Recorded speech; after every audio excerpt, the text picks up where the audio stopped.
শপথ করছি যে জীবনের লক্ষ্য স্থির রেখে সফল মানুষ হিসাবে নিজেকে গড়ে তুলতে এবং শারীরিক ও মানসিক সুস্থতা ধরে রাখতে কৌতূহলবশত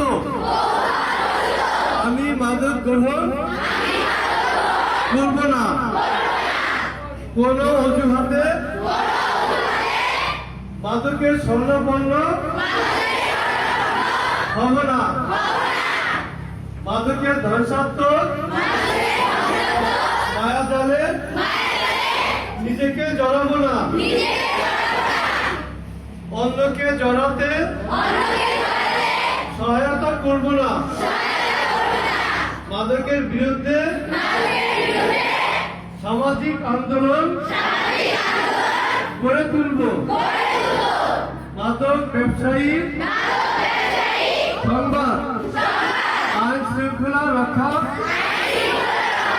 বাহিনীকে দেব। দেশকে ভালোবাসবো। বাংলাদেশকে মাদক মুক্ত করতে সব সময় সচেষ্ট থাকবো।